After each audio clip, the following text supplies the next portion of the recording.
Belum tuntas kengerian pandemi virus corona menghantui masyarakat Indonesia. Kali ini beredar kabar adanya potensi gempa megatrust di wilayah pantai selatan Pulau Jawa. Itulah hasil riset yang baru-baru ini dipublikasikan sekelompok peneliti dari Institut Teknologi Bandung. Riset yang terbit di jurnal Nature Scientific Report itu menyebutkan adanya potensi tsunami di selatan Pulau Jawa hingga ketinggian mencapai 20 meter. Potensi tsunami ini timbul akibat adanya gempa megatrust yang ada di sisi selatan Jawa. Peneliti ITB membangun simulasi terkait potensi tsunami yang bisa terjadi di selatan Jawa menggunakan model insert GPS untuk periode ulang 400 tahun. Untuk periode ulang 400 tahun itu bisa menyebabkan tsunami setinggi 20 meter, Bapak Ibu. Ini kira-kira di sekitar selatan Banten, Bapak Ibu.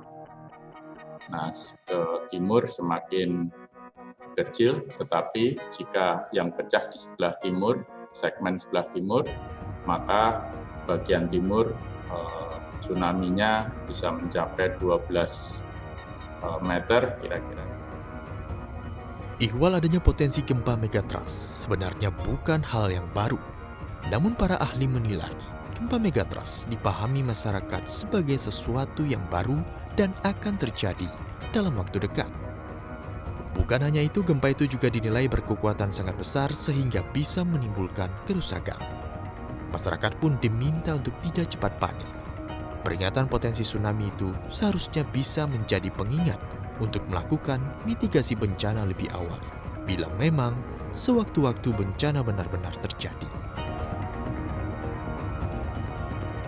Dan ini adalah kajian potensi yang harus dipahami masyarakat bahwa ini adalah kajian potensi. Jadi kita tidak tahu kapan terjadinya, sehingga dalam ketidakpastian kita tidak tahu waktunya itu, kita masih ada waktu untuk melakukan upaya mitigasi yang konkret. Apakah itu edukasi, kemudian menata ruang pantai, kemudian membangun sistem peringatan dini, dan bagaimana memahami evakuasi mandiri dengan baik.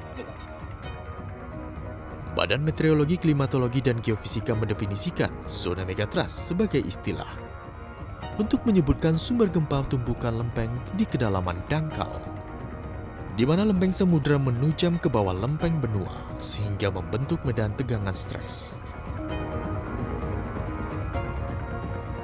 Di Indonesia, zona sumber gempa ini membentuk rangkaian busur kepulauan Indonesia. Zona megatrust berada di zona subduksi aktif, seperti subduksi Sunda mencakup Sumatera, Jawa, Bali, Lombok, dan Sumba. Lalu ada subduksi Banda, subduksi lempeng laut Maluku, subduksi Sulawesi, subduksi lempeng laut Filipina, dan subduksi utara Papua. Indonesia yang masuk dalam cincin api dunia harus rela selalu akrab dengan bencana. Gempa, gunung meletus, tsunami adalah hal yang sudah akrab sejak nenek moyang kita dulu. Karena paling sering diterjang bencana, Indonesia dikenal sebagai supermarket bencana yang berpotensi membawa dampak kerugian. Direktur Jenderal Cipta Karya Kementerian Pekerjaan Umum dan Perumahan Rakyat, Danis Hidayat Sumadilaga, menghitung dalam kurun waktu tahun 2000 hingga 2016, jika di rata-rata setiap tahunnya Indonesia merugi 22,8 triliun rupiah akibat bencana alam. Letak Indonesia yang berada di Ring of Fire membuatnya dikenal sebagai supermarket bencana, terutama bencana gempa dan erupsi gunung berapi yang berpotensi memicu bencana turunan seperti tsunami, likuifaksi, dan lain sebagainya. Kerugian yang diderita akibat bencana sangat besar, baik korban jiwa, kerusakan bangunan, dan infrastruktur maupun kerugian finansial. Sepanjang tahun 2000 sampai dengan 2016, jika di rata-rata kerugian ekonomi langsung akibat bencana alam setiap tahunnya mencapai sekitar 22,8 triliun. Untuk memahami alam di Indonesia telah terjadi kearifan lokal yang beragam di tiap wilayah.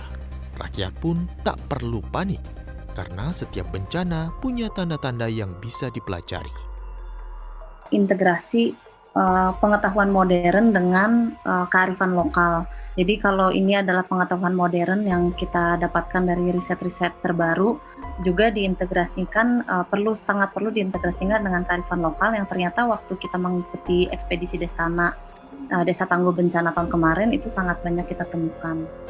Kalau misalkan gempa itu meskipun terasanya apakah itu kuat, apakah itu lemah, kalau durasi terjadinya lebih dari 20 detik, itu adalah saat yang tepat untuk kita untuk mulai evakuasi. Jadi apapun kondisi yang ada di pinggir pantai, apakah itu airnya surut atau airnya normal saja. Meski para ahli ilmu menghitung perkiraan magnitudo maksimum gempa di zona megatrust, akan tetapi teknologi saat ini belum mampu memprediksi dengan tepat, apalagi memastikan kapan terjadinya gempa megatrust tersebut. Kepanikan yang terjadi di masyarakat jangan sampai justru membuatnya menjadi kontraproduktif. Kewaspadaan dan kesiapan mitigasi bencana adalah langkah paling realistis yang dapat dilakukan agar kerusakan akibat bencana alam tidak sedemikian parah. Tim Liputan CNBC Indonesia.